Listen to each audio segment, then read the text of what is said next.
Welcome, ladies and gentlemen. The Beastmen are rushing headlong out of control, and we'll have Kazrak One-Eye leading that charge, and he'll be charging headlong straight into the maws of the Greenskin, as we'll have SHOWtime on the Beastmen against Heisi in this Warhammer World Championship matchup. This is going to be from the round of 16. It is going to be a best-of-5 series. So there's going to be some very fun games for sure. So for the Beastmen army, we do have Kazrak One-Eye. He's going to be on his chariot, bringing that apocalyptic vision, giving 16 leadership and 24 melee attack. He does also have the dark mail, which gives him 20% damage resist when engaged in melee. And he also does have that primal fury, getting a little bit of extra stat boost when his leadership is above 50%. For the spellcasting, it is going to be a Brave Shaman of Wild coming in with Vile Tide and Beret Scream, just kind of whittling down those greenskins bit by bit.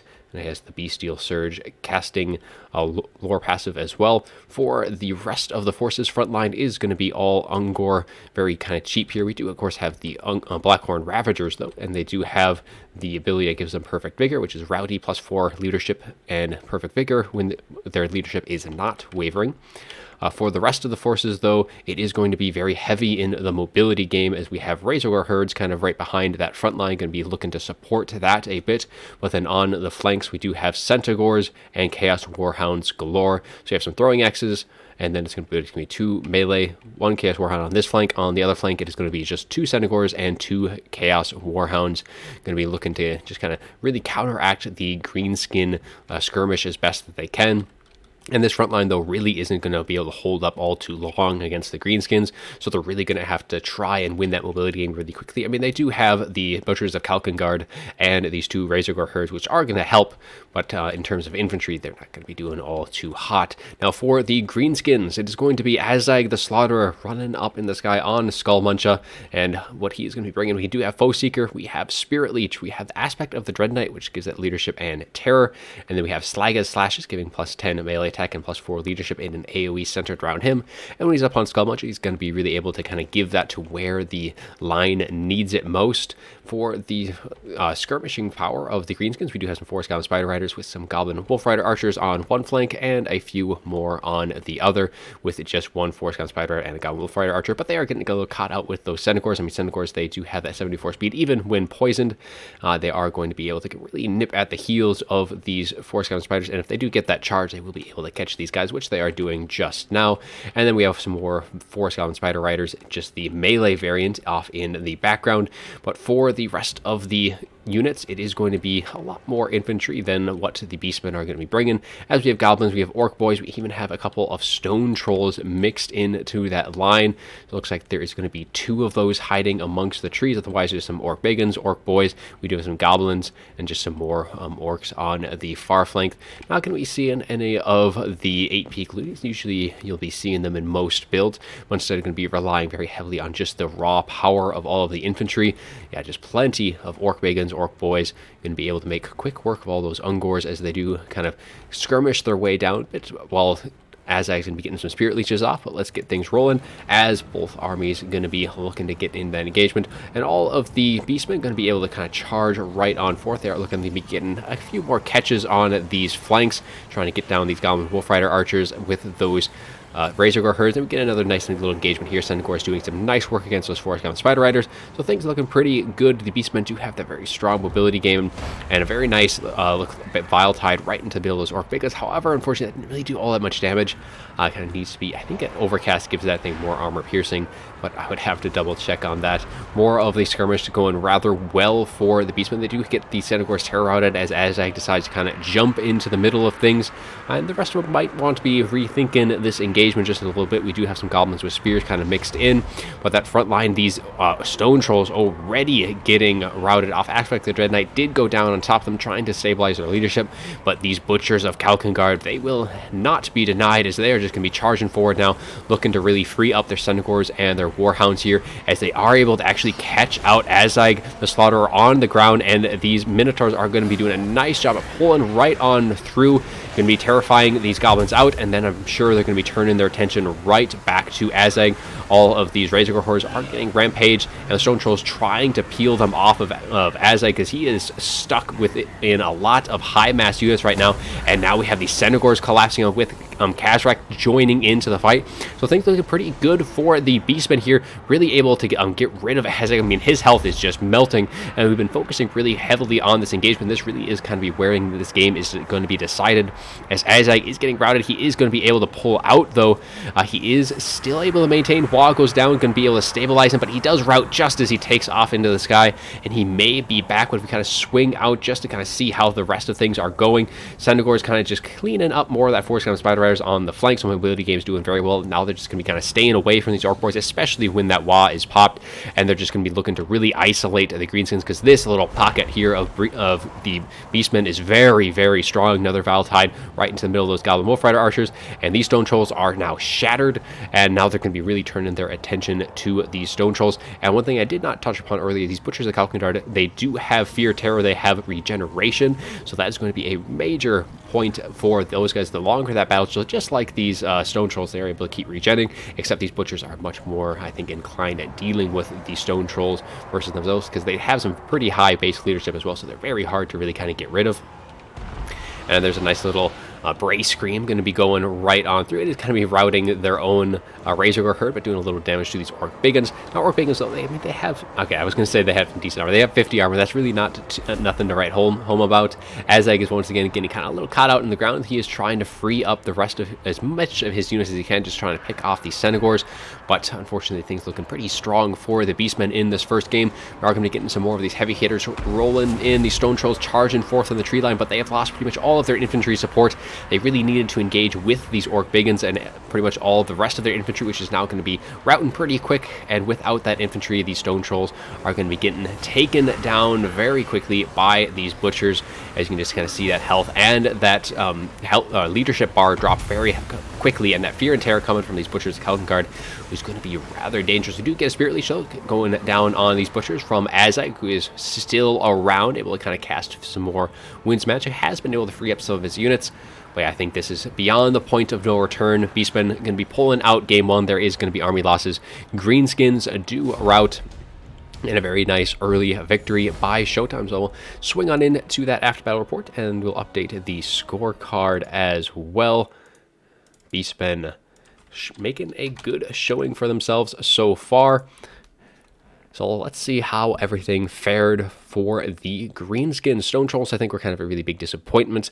Those Butchers just took them down so very quick, and you can see, I don't think they may have lost one model based on that health bar there, but overall they just stuck around to the very bitter end and just were able to keep wailing on those heavily armored trolls of the other side, and their Fear and Terror, just very, very helpful, because there wasn't any immune to psychology on the Greenskin side. I mean, you have Azag, who gives leadership buffs, but not immune to psychology like Gromwood or the Black Orc Big Boss. And it's not necessarily something you really have to worry about from the Beastmen for the most part. You're not going to have like a ton of sources, but I mean, Butchers are fairly common enough, so something to think about bringing. Otherwise, rest of the forces, all of the Skirmishers, got some decent value. Were able to, I think, at least pay for themselves for the most part. Bailey, on the other hand, they did not last so well against the Centaurs. Centaurs were able to trade very well into them. Only one of them able to generate any meaningfully good value.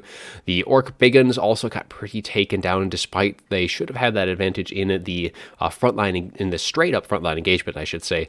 Not necessarily when they were being supported by Razor Gores and Centaur charges across the line, and those Butchers really just put a major hurt on that front line, really kind of making sure everything buckled and broke pretty quickly for the Greenskins.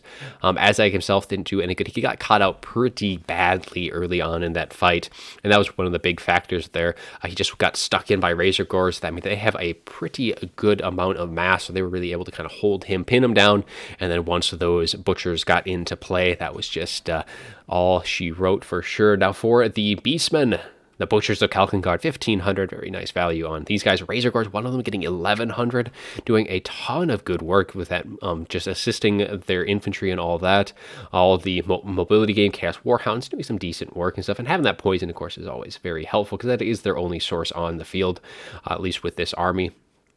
And then we have some Centaurs with throwing axes, did very well. And then the rest of the Centaur Mobility Corps, nothing too ridiculous. I mean, these guys did get 950 for the most part. The Blackhorn Ravagers doing okay. But otherwise, most of that was the Butchers. And then the Mobility game really won it out for the Beastmen. And that is going to be it for game 1. There's plenty more games to come, though. So let's get on into the next one as we have game 2 right after this. The wah sounds once again as the Greenskins make a return appearance. This time they're bringing the heavy metal as we're having black orcs across the board for the Greenskins, led by SHOWtime this time. And he will be against Heisi's Empire in this game 2 matchup. So for the front line of the Greenskins, we do have Orc Boys with some Night Goblins Fanatics thrown into the mix there. But the highlight of that infantry is going to be the triple Black Orcs, rolling in heavy armor, 110. Very nice leadership as well. They will be lasting very long indeed. And they have 50 armor-piercing weapon strength, and these are very strong cav killers as well. The Empire Cavalry can be steering clear of these bad boys unless they're able to really get a very nice hammer and anvil, because these guys, they're going to be able to dish it back and then some. For the Lord, it is going to be Scarstick. He is just going to be bringing that fermented fungi. That is normally what you do bring him for. Getting that minus 24 melee defense and that rampage as well is just invaluable. For the spellcasting, we do have an Orc Shaman coming in with Brain Bursta, and last one is going to be Edbutt, so a nice bit of just kind of clearing out all the state troops, and that's one thing you can expect from the Empire, is all the state troops are going to have that kind of low armor, so these two spells will be able to really whittle them down pretty well. For the rest of the forces, we do have some Orc Boar Boys on the flanks for some mobility. I mean, you don't want to be sacrificing that completely. But for the most part, and there is the AP Cloonies on the very far flank. So there, what is there, 4 Night Goblin Fanatics in total, if you include the AP Cloonies. So plenty of quick infantry killing potential with those guys, but only the APs are going to be unbreakable. For the skirmish, we do have 4 Scum Spider Riders and Goblin Wolf Rider Archers on both flanks. Really kind of what you'd expect to see. I mean, these guys, they just trade so efficiently, and just having that constant annoyance into the other side is always very useful in these matchups. But now for the Sons of Sigmar, we are going to be having lots of infantry on the Empire side. I mean, there is just a ton of spears and halberds, and it is also going to be a Volkmar the Grim for the Lord. He's going to be rolling in on his chariot, going to be unbreakable when he is up on top of it. He has Grand Soulfire, we have Grand Hammer of Sigmar, we have his Bound Banishment, and then we have the Jade Griffin. So instead, it's just going to be sacrificing the Grand Shield of Faith, but otherwise going to be bringing the rest of his kit. For the rest of the forces, we do have a Bright Wizard coming in with a Flaming Sword and also with Burning Head. Now for this army, there is going to be some nice targets for that Burning Head. However, for the most part, not going to be all too helpful having that fire damage. I mean, those Black Orcs will be able to tank that damage very, very well. And then the Flaming Sword of Ruin. No Stone Trolls to be getting that magic damage their way. Rest of the forces, we do have some Huntsmen up in that front line. Really expecting to see some Stone Trolls against him by the looks of this army. But unfortunately, these Huntsmen, for the most part, not going to have a whole lot of good things. And especially with 4 of them, the only really good thing to be shooting at is going to be those Boar Boys. These 4 Scum Spider Riders, they are technically large. So they will get that bonus versus large from their missile strength. But there's just, there's not a whole lot of good targets for these guys to be firing in. We have some Empire Knights for mobility. Just a pair of those by the looks of things. So very light on that. So even just these Orc Boar Boys should be able to win that engagement if they are able to steer clear of these Huntsman shots. But then it is going to be a prickly little old box here, as we have Spearmen with shields for the front line. We are going to have the Sigmar Sons in the center ranks, and in the back line it is going to be Halberds. So they will be a little bit better. So they do have armor piercing, but there are all bonus versus large. So again, probably really expecting to see Stone Trolls and all these Halberds. While they have armor piercing against those Black Orcs, I am not too confident in what this army is going to be able to do against all of that heavy metal. Volkmar is going to have to really carry his weight if Empire is going to want to be able to pull through in this matchup. But those are going to be the armies, so let's roll on in. as the shot's going to be raining out from those huntsmen, trying to just get some little hits in onto these forest goblin wolf spider riders and the wolf riders, but the tree line can be able to block most of those incoming shots before they do find their mark. Other side, everything else is just going to be staying clear. These huntsmen, now that SHOWtime has seen them, so he's going to be very cautious with that engagement, just kind of waiting for the rest of his line to really kind of pull up, because really, I mean, at this point, he doesn't have to worry about too much. He's just going to be able to kind of charge forward, no artillery, no long range units, though he could maybe still expect to see like maybe some silver bullets, considering they are stocked, so he maybe want to be a little cautious, expecting to see maybe some of those. But all of these huntsmen going to want to be pulling back now. These Night Goblin fanatics going to be getting discovered here as they do kind of get into range of those, and the shots just going to be continually peppering in onto these orc boys. Now they do have shields as well, so they're able to parry a bit of that, and we're going to be getting a nice little headbutt going through that Sigmar Sons. Had it gone just a little farther back a little bit, I think that would have done a lot more damage, but just whittling down these unbreakable units, because that is going to be like the anchor for the Empire front line. So just try and whittle them down as much as they can, while the rest of the units are going to be getting in, and they are going to be getting in range for their fanatics. I'd expect the fanatics to kind of use them up and then pull right on back. Volkmar is going to try and have a thing or two to say about that, and there goes the fanatics just going through that entire unit of spearmen, taken off like 3/4 of its HP, and it's just going to be continuing down to a little bit extra damage to the Sigmar Sons, and we get a brain burst mixed into it as well, trying to make sure that they do break once and for all. Now all of the Black Orcs can be charging forward. Now they definitely don't want to be getting too blobbed up, especially with Volkmar around. Those Soulfires will be able to whittle them down bit by bit, and here is going to be the first burning head, as down goes a spinning fanatics on the other end. So the Night Goblin fanatics just get their ability off before they dip well below, and they do outright shatter there. So a very nice burning head from the Empire with that, but there's just so much heavy metal here, as we have another fanatics, this time going to be going through these huntsmen and the spearmen on the other flank, and away goes even more. So many, and we are going to be getting a soul fire down right in, actually, I think I just missed it, hitting down as we get another headbutt off onto the going right through the entirety of that front line. That was a very nice cast there, hitting all of the Empire troops and just missing out on hitting his own. But things are looking probably pretty well for the Greenskins. I mean, the only thing here is, can they bring down Volkmar? Scarsnake should be able to do that. He is bonus versus large and armor piercing, or he should be able to help with that, I should say. Alone, he probably will not be able to do that, but there's plenty of ammunition on all of the skirmish cav. The wall goes off as that front line is just continuing, just pressuring in. These Empire Knights are trying to hold back the Green Tide, but they are just quite not able to do this. Some of the Black Orcs are getting rather low, though. Volkmar is able to whittle them down, and these Halberdiers, they do have that armor piercing, so they are able to do damage, and Volkmar does get Rampage, and with Volkmar that actually does mean quite a bit, because he's unable to use any of his abilities, and if you get it at the right time, because none of these units have any of their buffs, so that means either they're just about to be up for use, but now he cannot use them, but now that Rampage has worn off, so he'll be able to start using his abilities once again, as the rest of the Empire front lines is really kind of in shambles. We do get another nice burning head, able to kind of really rout off these Orc boys. 8P Clooney is still sitting very healthy, and there's even some more fanatics, so there's going to be some more fanatics coming in momentarily, I would expect, from those units there, while some of the fanatics have been able to get routed off. Only one of the fanatics has been able to get routed off by the looks of things, so still plenty of those spinning loons to be seen on the field. Balance power slightly in the Greenskins' favor at this point, as they're just kind of slowly whittling their way through that front line. Halberds are putting up actually a really good fight, a lot better than I would have expected, and here is that other fanatics going right through these Halberds, just whittling them down. And yeah, actually these Halberds are actually doing fairly well. Kind of a little surprise there, seeing those infantry. I mean, a lot of the armor piercing from those Black Orcs are wasted, and the Halberds are able to kind of pluck their way through, but definitely not their forte in those engagements. But otherwise, those fanatics, though, have just been doing so much damage, and now a nice Soulfire here, actually going to be hitting a lot of the skirmish cav for the Greenskins, and followed up by a burning head, and all of these spiders just scurrying away, trying to get away from all that fire, though they do kind of scurry right into their own spinning loons. So they are going to have three of them actually, right off. One actually just straight up shatters by the looks of things. So unfortunately, a little combination of abilities there kind of really hurting the Greenskin mobility, And the Halberdiers fighting really almost to the very bitter end, really able to get these Black Orcs nice and low, down to the point where really they're not that much of a threat anymore.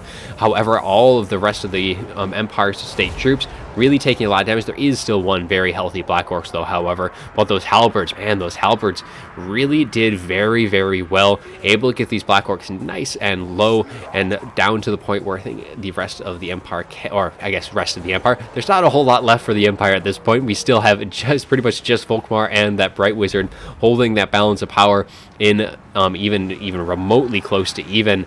But Volkmar is going to be a very hard target for the Greenskins to finish off. Skarsnik really does need to be a little bit careful. He needs to get the engagements at the right time, because alone he will not be able to do enough against Volkmar. As Volkmar, just his mass and everything else, he's just going to be continually just going through another burning head. But the unit's going to be moving out of the way. Fanatics are going to be able to dodge that, and then the rest of it just goes through these Black Orcs. Well, it's going to be able to do some damage. Might be able to get them a little low for leadership. It's not going to be able to do any meaningful damage against them.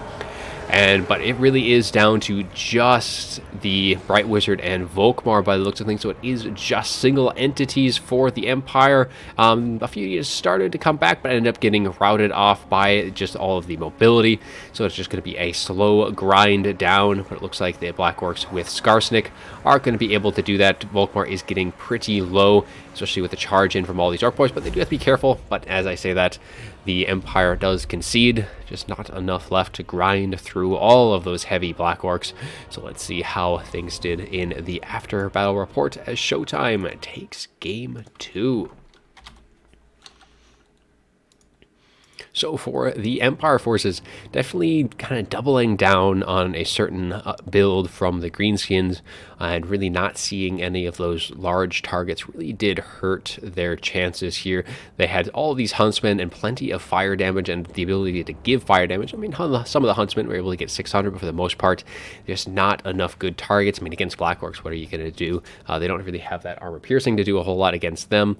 Sigmar Sons held for a while, but the Halberds, see if we can spot which ones were against those Black Orcs. I think these guys were probably one of them, getting 900 on them. And then the other one, I guess the other ones didn't do as well as maybe I was expecting. They held for a while, so most of the damage I think must have been either through a Volkmar or just kind of slowly plucking away. But they definitely held a lot longer than I would have expected against those Black Orcs. I kind of thought the Black Orcs would make very quick work of that front line, but they were able to hold out. Bright Wizard had a couple of nice burning heads, able to kind of roast some of the Fanatics, but a little too slow on the draw, though, to kind of stop all of those Fanatics from going off, and they did a lot of work to the state cav, or state troops of the Empire. Volkmar the Grim did some good work himself, but alone he was not enough to carry the day today. And for the Greenskins, Green Tide going to be getting a win in the series. All the skirmish cav, nothing too ridiculous. I mean, they did have to be pretty mindful of all those huntsmen, so they had to kind of stay to the fringes for the most of that fight, and even these Orc Boar boys, they kind of took quite a beating themselves. But the Black Orcs, all of them, well, I said all of them. A couple of them getting about 900 and 1,000. Last one was very healthy at the end, so it had plenty of killing power left in it, only getting 300. But the Fanatics, so AP Clooney's getting almost 700, and then the rest of the Fanatics, I mean, these guys got 960, 911 on those guys, and over 1,000 on the other Fanatics. So a lot of value from all of those spinning loons.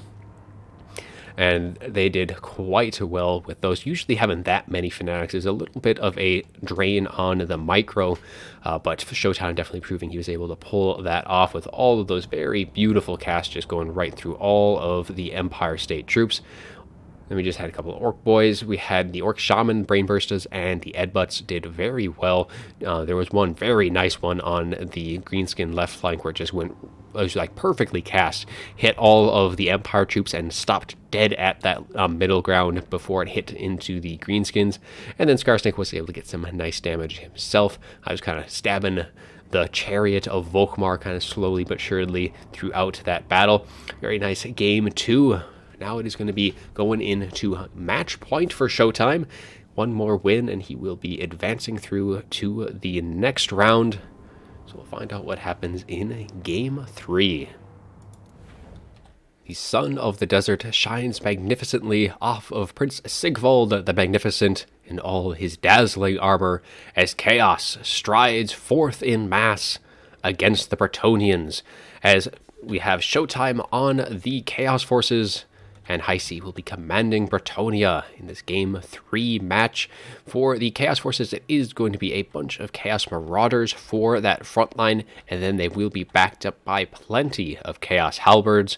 So we have Chaos Warriors with Halberds, 5 units of those in that secondary line, and Prince Sigvald, of course, going to be leading that charge. He does have the Stand or Die. We also have Heroic Killing Blow, and we have Slippery as well with that Arc Armor, giving him that regen, just kind of constantly healing himself up. It makes him a very hard lord to really bring down, especially with that 110 armor silver shield and essentially unbreakable, perfect vigor as well. All of that makes Sigvald a very strong lord at a very cheap price to boot as well. For the spellcasting, it is going to be a Chaos Sorcerer Lord on foot, rolling in with the Melkos Misfying Miasma, as well as Pit of Shades, really looking to put a major hurt on to the Bretonian cavalry, and that actually does do a lot of damage to them.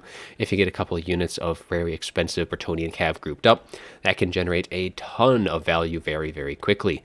Now we have Marauder Horsemen with throwing axes for the mobility and skirmish, and just kind of looking to, again, just kind of chunk through that armor of the Bretonians, and especially Questing Knights are probably one of their better targets. Them and Grail Knights kind of really getting some nice damage done with those guys. And then on the far flanks, we have some Chaos Warhounds with poison, just kind of trying to get into the back line of the like all into the archers, just kind of chase things off as well. And we have another one on the far right flank.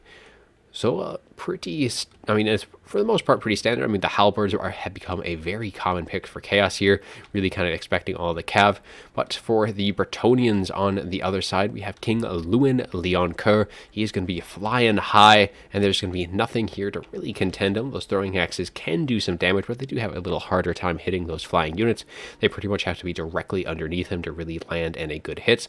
He does have the beloved Sons of Bretonnia with the Ladies Champion as well, so it gets a nice little bit of regeneration. That does cut out, though, if he does ever end up routing. We have Foe Seeker, we have Stand Your Ground, and we have the Sword of Corone. Very nice AoE debuff, minus 24 melee defense, and that minus 30 armor. And that minus 30 armor is really the big help here, especially against Chaos and their high armor. For the mobility game, though, we have Knights of the Realm going to be pushing forward into that front line, and then we have a unit of Questing Knights, and we have the Defenders of Fleur-de-Lis in that back line staying nice and safe. But plenty of cav on their side. For the front line is going to be some Spearmen at Arms. Going to be taking that. Actually, there's some Foot Squires in there as well. So Foot Squires do have the armor piercing bonus versus infantry. Really kind of expecting to find those Chaos Warriors with halberds. So really going to be trying to work their way through those bad boys. And then we do have some Peasant Bowmen with Pox arrows in that back line. So we have, it looks like 2 Pox, 2 of the regular variant. You don't need to go too heavy on that Pox. Just kind of save a little bit of funds. As long as you have at least a couple of them able to give poison to most of that front line engagement. And then, of course, we do have some peasant mobs, very cheap, just chaff infantry. Just kind of slow things down, just keep the rest of your units from taking too much damage themselves.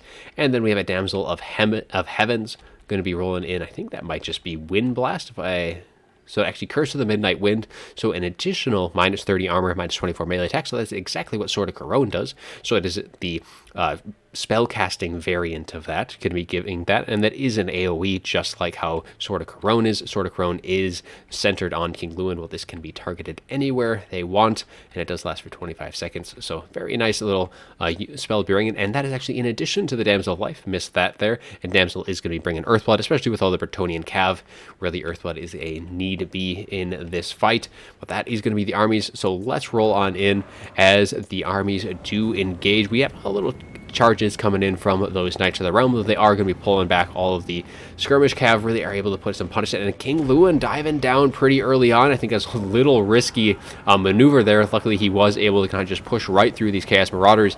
That was pretty risky, having him dive down so far from the rest of his cavalry support and all of that. Definitely doesn't want to be getting into all those warriors with halberds.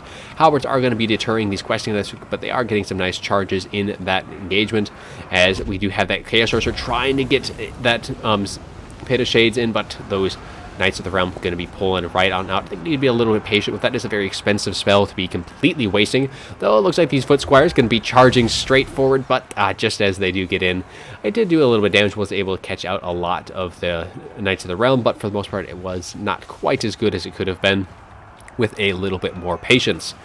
But that front line engagement, more Knights of the Realm taking a decent amount of damage from those Chaos Warriors, and these Peasant Bowmen trying to kind of get some shots into these Marauder Horsemen, really pressuring them back, just kind of keeping them away. And there goes that Curse of the Midnight Wind dropping down onto all these Chaos Warriors, so reducing all of their armor. So now it's only down to 70, and that's going to be allowing just a little bit extra more damage to be dealt their direction. Though these Chaos Warhounds with poison do get a little charge into these Peasant Bowmen, though the Knights of the Realm are very quick on the draw, able to kind of pressure them back, while the Marauders are able to win out on the spears on the far flanks. But a nice little charge from these Knights of the Realm, and those Questing Knights able to kind of free up that other flank. So really the center engagement, though, is still going to be holding very strong for the Chaos side, while the Foot Squires have been able to dish out a decent amount to these Chaos Warriors. There isn't a whole lot of infantry left, and King Lewin has gotten caught up into these halberds a little bit himself, and another Pit of Shades. Where is that going to be going down? And this is right on top of these Knights of the Realm, and this is a much better cast. You can see all these units just getting continually drained down. Now, this isn't necessarily going to kill a bunch of models, but it does do a lot of damage, so it is going to be prompting some heals from that Damsel of Life there, and the Defenders Fleur-de-Lis kind of looking to get into the engagement as well. But a little hole in the formation here as these Knights of the Realm are able to kind of push forward. While the Foot Squires did end up getting a little routed, these halberds are going to be kind of swinging around to catch these guys out. So the Knights of the Realm going to be getting pretty much sandwiched here. I think these guys aren't going to be long for this world. King Lewin does have his Sword of Crone popped as well, so reducing the armor of all of these halberds. But he's going to be taken to the sky once again. The battle is far from decided. Balance power is dead even at this point, maybe slightly, ever so slightly, in Chaos's favor. They still have plenty of halberds left. And we are actually getting some Chaos Marauders into the backline as well, and will be able to put some nice bit of pressure onto these Peasant Bowmen. But King Lewin really does need to carry a lot of weight here in this fight. More of the skirmish or of the cavalry on the flanks here, able to deal with these Chaos Warriors with poison, and that is going to be one of those threats kind of constantly around, looking to get into all of these Peasant Bowmen. And Peasant Bowmen really are getting chased back here. Another unit of these Chaos Warhounds with poison, but they are going to be getting in charge by the Knights of the Realm and King Lewin. A nice little hit there. They might be in time to save their Peasant Bowmen, maybe not from routing, but they should be able to save them from taking too much more damage, and they quickly rout off these Chaos Warhounds with poison. But all these halberds here are going to be meaning that they might not be able to stay around and keep these Peasant Bowmen alive for too much longer, as they are going to have to continually kind of just stay away from them, just try and whittle them down as much as they can with archer fire, as they just kind of slowly grind them down. And just kind of taking a look at the rest of the battlefield, Lewin is going to be healing himself up throughout all of this. That constant regen is going to be very nice to have, especially if he's able to avoid dealing damage into Prince Sigvald. I mean, because he has his own regen and is a lot stronger than King Lewin's. He heals up 8 per second, while King Lewin's is only 4. So just kind of either avoiding damage entirely, just kind of saving him for last, because it's very, you either have to commit completely to finishing him off once and for all, or he's just going to be healing right back to full, as King Lewin again just cycling with all of his cavalry, just kind of slowly whittling down the Chaos forces, as balance power is still pretty much dead even. I mean, all of these Chaos Warriors at this point, there's just so much left. It's going to be so hard for the Bretonnians to really just break them. I mean, if we take a look at what all these these halberds are still pretty much at full health. We have this pocket of 3 units. I mean, they're pretty low in general, but all of the Chaos Warriors with halberds are still around. I mean, these ones might be routing here from that charge, but all of the Bretonnian cav themselves is taking a lot of damage, and here would be a very nice target for that Pit of Shades, especially for getting all these Chaos Warriors. If they can get a surround on and kind of limit where these Bretonnian cav, I don't know if there's enough Winds of Magic left on the Chaos side. They may have been a little too greedy on that spell casting, and especially now with King Lewin catching out that Chaos Sorcerer of Shadows, he'll be able to defeat that Chaos Sorcerer no problem whatsoever, landing a very nice hit there. And I don't think there's going to be any saving that spellcaster, and that looks to be the end of the Winds of Magic for the Chaos side. It is going to be down to Prince Sigvald, all of the halberds, and there's a few fast movers. We have some Chaos Warhounds with poison, but for the most part, all of the throwing axes are getting very low, getting shot down by all of these Peasant Bowmen. So really, it's just going to be a long, patient game by Bretonnia at this point. They do have a slight edge in the balance power, if only just able to rout off that Chaos Sorcerer Lord. But Prince Sigvald now going to be getting into this engagement, landing a few hits into the back of King Lewin. Now King Lewin's going to be looking to pull back himself, while that is going to leave his damsel a little isolated, and I think Prince Sigvald going to be turning his attention to that damsel. The damsel is pretty much going to be trying to chase off that Chaos Sorcerer Lord, but Chaos going to be having their eyes elsewhere as they're looking to really kind of put pressure onto all these peasant bowmen, and they just need to keep pushing pressure on them because they do not have 360 fire, so they're just kind of keeping them pushed back because they have the overall numbers advantage in terms of just number of different units, able to kind of get a nice charge here into these peasant bowmen. A very nice pick by those Chaos Warhounds, and the Spearmen are going to try and peel them off, and if they're able to get there pretty quick, they might just be able to do that, and I think King Lewin and the rest of the cav need to try and kind of clean these guys out, just make sure that they're gone once and for all, just kind of keep these peasant bowmen alive because they are going to be very much needed to deal with all of these Chaos Warriors.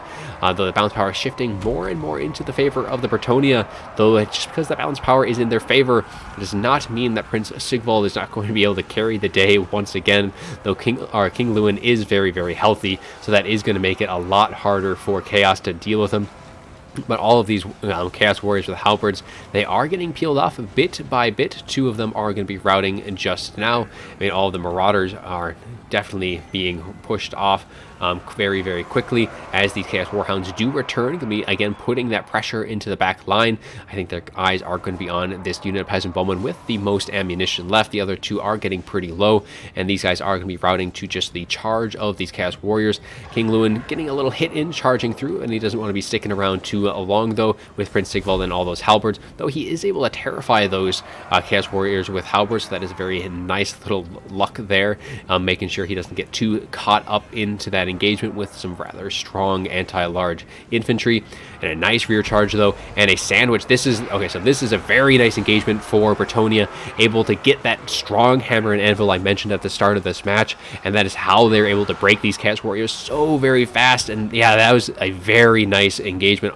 All of the cavalry with King Lewin all collapse at the exact same time, just quickly finishing off those warriors. Very nice play there, and now they have to use their mobility to just kind of chase down everything else, make sure those Chaos Warriors do not get around Prince Sigvald, and just finish off everything else that's left on the field, because they have that now. They have the numbers advantage, unlike how Chaos kind of had that before, so they're going to be able to kind of just continually just roam the map with this core of cavalry, and they just need to get the engagements at the right time. And especially with these peasant bowmen, they should be able to route, and they do route off those Chaos Warriors.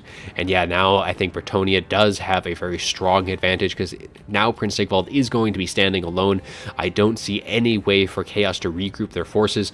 All of these halberds now are going to be continually just chased down by the Knights of the Realm, and King Lewin can keep these Chaos Warhounds with poison in check, even though at this point there's not a whole lot of good targets for them to really get onto. They may want to try and push these foot squires off. They're so very low, but I mean, they themselves might just end up routing off the field themselves. King Lewin gets a nice little strike into Prince Sigvald as he is going to just cycle him down as Prince Sigvald tries to chase down, get another hit in, but King Lewin going to be diving or jumping back up into the sky, and now is going to be another nice opportunity for him to get down. He does have stand or the slippery popped, but Sword of Crone also goes down.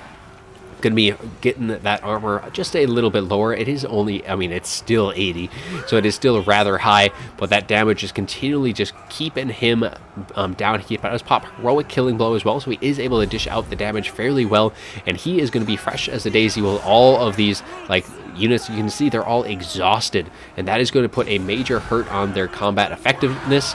But a very nice hit from King Lewin, able to really get chunks of his health off, and he just needs to keep pressuring. But Prince Sigvald is able to dish out that hit against King Lewin, and King Lewin is getting rather low. He is at his healing cap, while Prince Sigvald is not.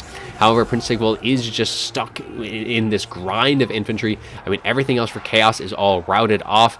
I think that is completely it. Everything is routed. There is one unit just back here, and those Chaos Warhounds, nice little rear charge into these peasant bowmen, and they've used up all their ammunition. King Lewin able to chase them off, but it is the only multi-model unit and the only thing really kind of able to help chase things down. But Prince Sigvald is just tanking through all of this cavalry so very well, just dishing out the damage, and he's just constantly just going to be healing on up.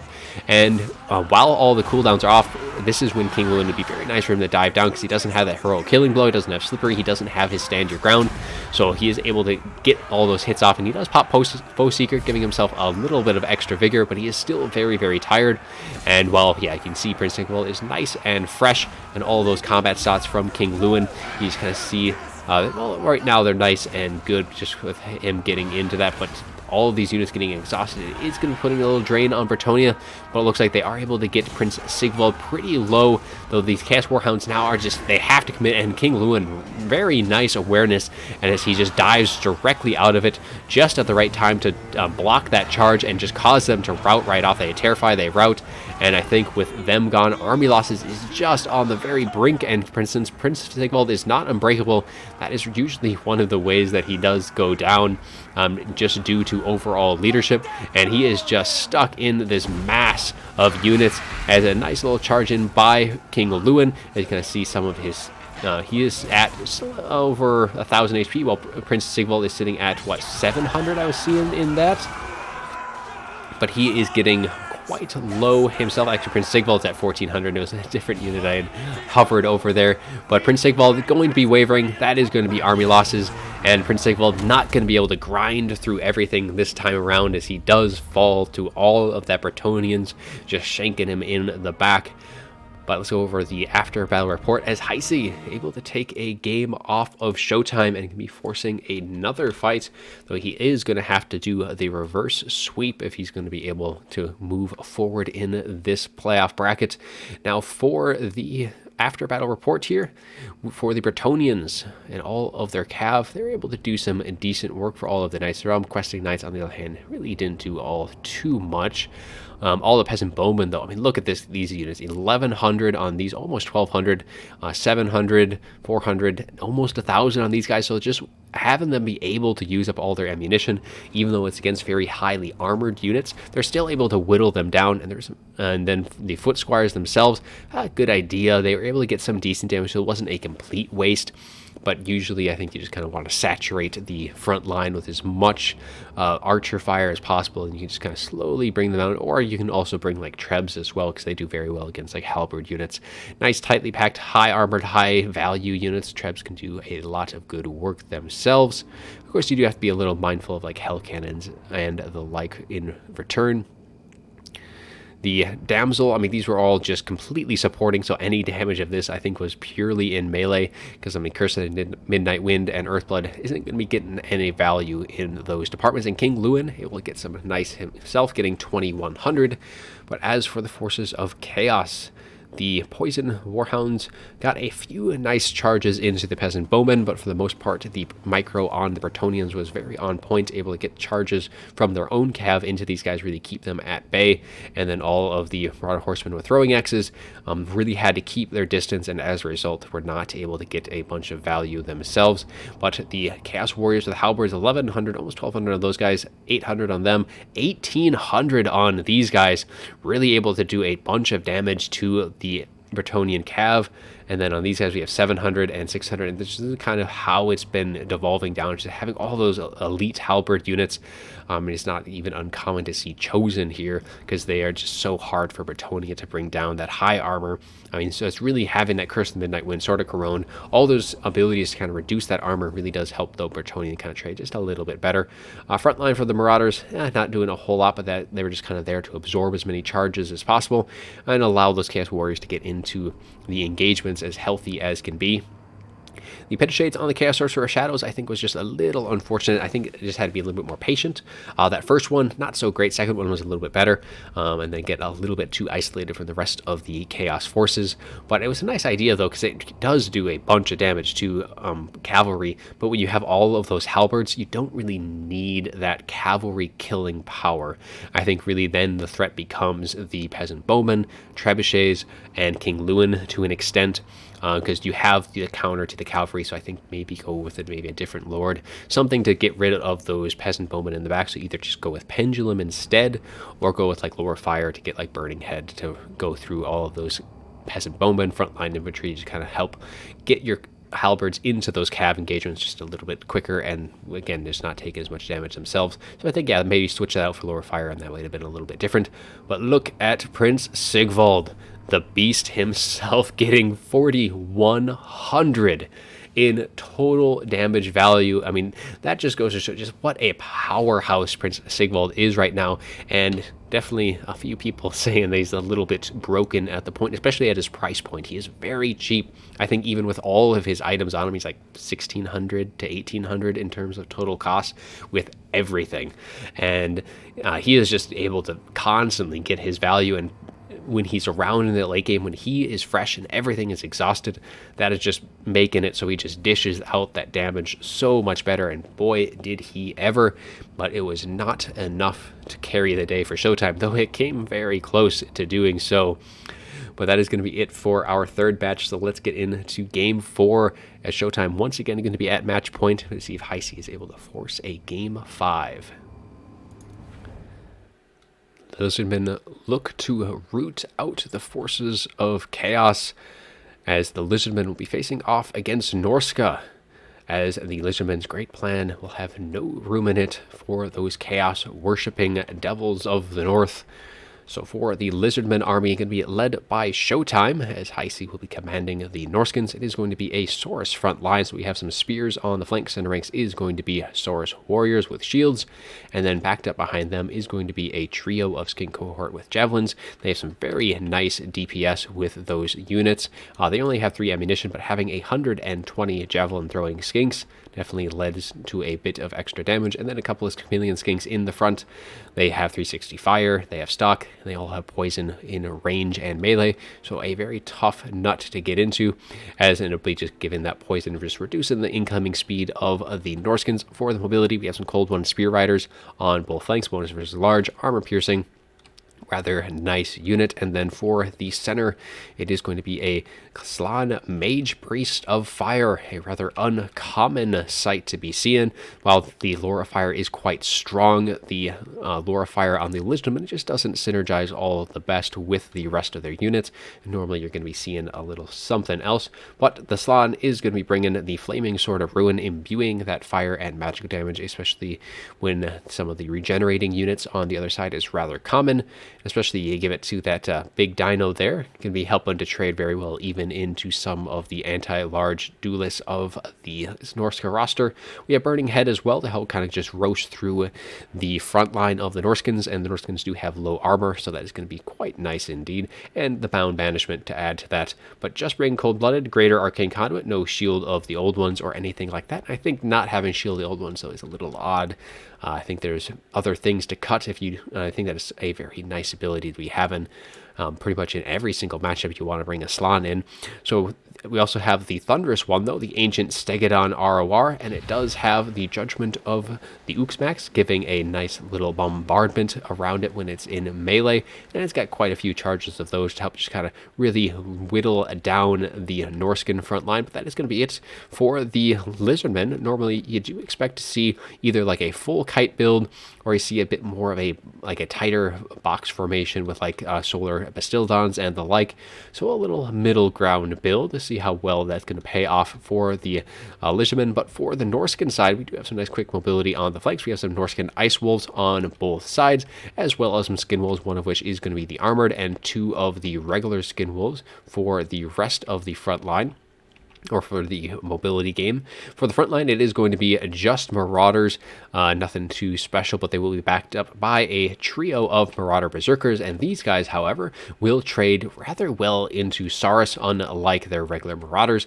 It's very strong, but they do have to be very mindful of those skink cohorts with javelins, because they will do quite a number to a 15 armor, no shield or unshielded unit, so they do have to be a little mindful of those volleys, and they do have a lot of ground to cover to get into that melee range. We have a few Marauder Hunters with javelins as well, 3 of those spread across that back line, and really their best target is either going to be that Slan or the Ancient Steg, and to help kind of whittle through even more of that armor is going to be a Shaman Sorcerer of Metal, who is going to be rolling in with that Plague of Rust and Final Transmutation as well, able to get that on kind of a nice tight pack of the Lizardmen, and that's going to be able to generate quite a bit of value there.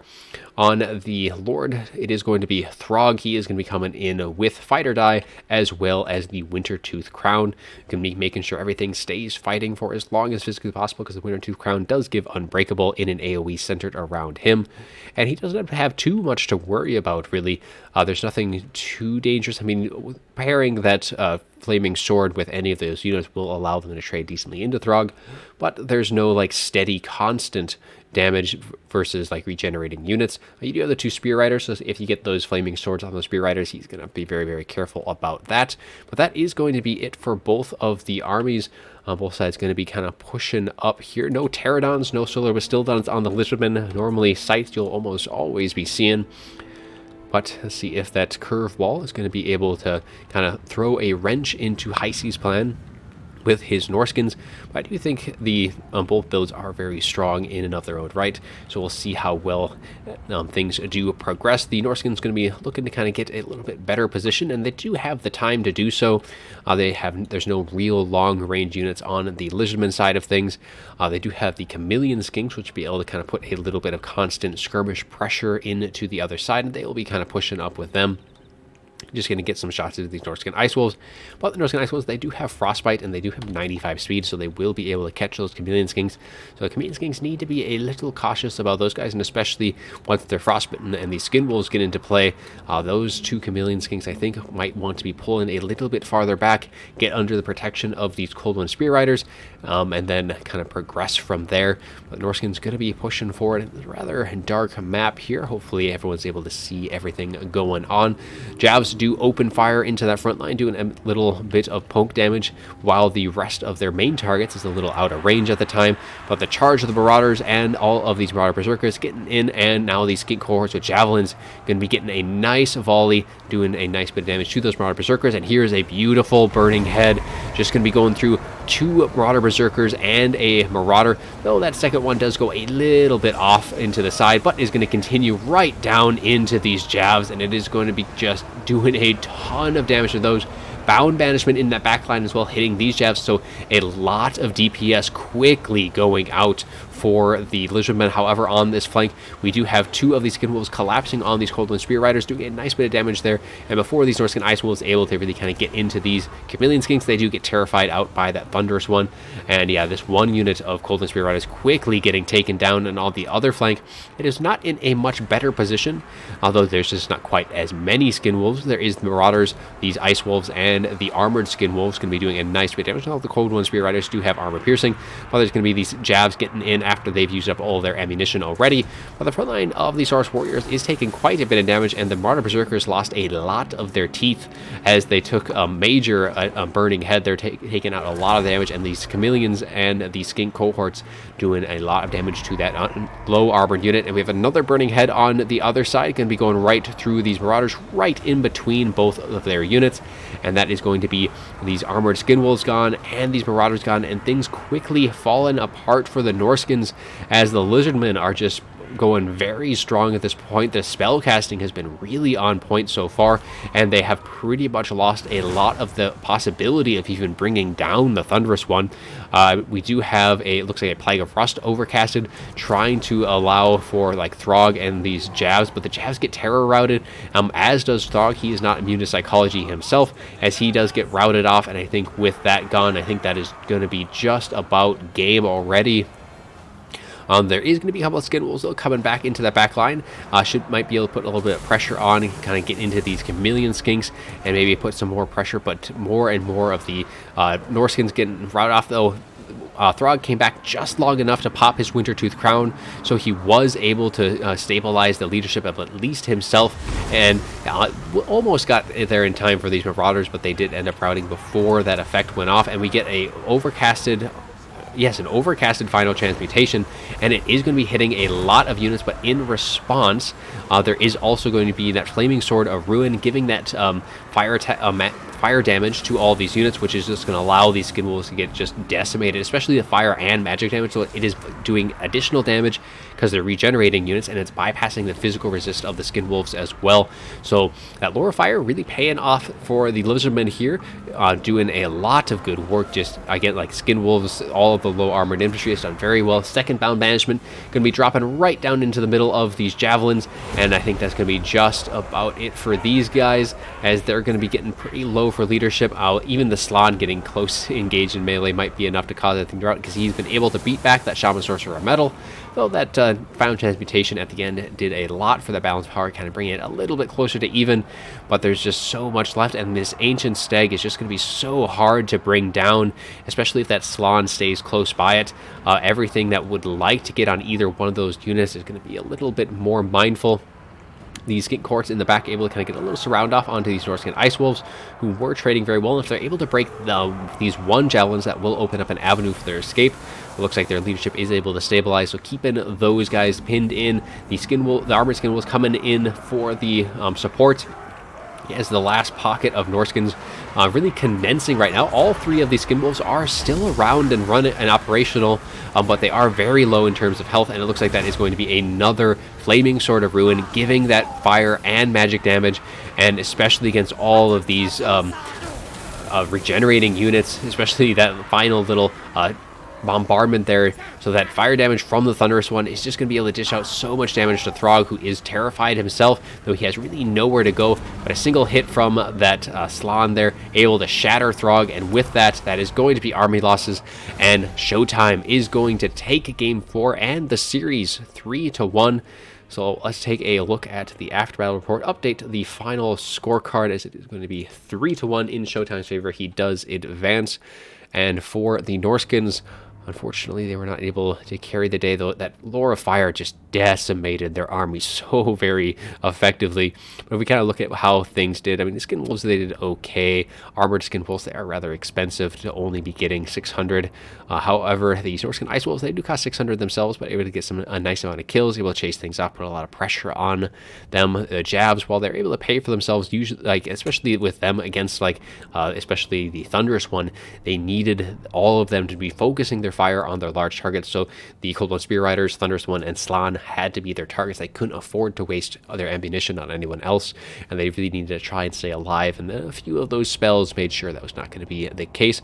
Marauder Berserkers got pretty beat down, even with getting some burning heads through them. A couple of them were able to do some nice, decent value, while the other one fell just a little flat. Even some of these Marauders were able to kind of do a little better than them. Final Transmutation from that Shaman Sorcerer, able to generate about 700 to 800 in total value gained out of that. Throg himself, a little unfortunate with him. He did get pretty beat down pretty heavily at all of that. Pretty much the mobile fire damage from the Lizardmen, able to kind of just put it wherever they need it, onto like the cavalry or the Thunderous One. Just really made Throg a very painful experience for him. And that is, again, one of the big problems with the Lizardmen and bringing Throg. Well, he's at armor piercing, bonus versus large Lord. That's what you would love to bring against the Lizardmen, but they just have so many sources of fire damage where it's very risky to bring him, because, like, if they don't bring solar engines, they bring more fire, like as Showtime did, or they have other sources of fire damage as well. That really puts a major hurt into him. But for the Lizardman side of things, the Thunderous One generating a bunch of value, 2,700. And then all of the Cold and Spear Riders able to get a little bit of value, about 700 between the two. Chameleon Skinks did right, and then the Skink Courts with Javelins actually did very well, 500, 800, and over 800 on this other unit. Front line of Saurus, not able to trade too effectively. These guys did decent work. The Spears did okay, and then the Slan with those burning heads and the like getting 1,400. And again, just dishing out that fire damage was really nice on the Lizardman side of things. Well, that is going to be it for this series. Showtime does take it 3-1. That's all I'm going to have for you today. I do hope you enjoyed the video, and as always, have a good one.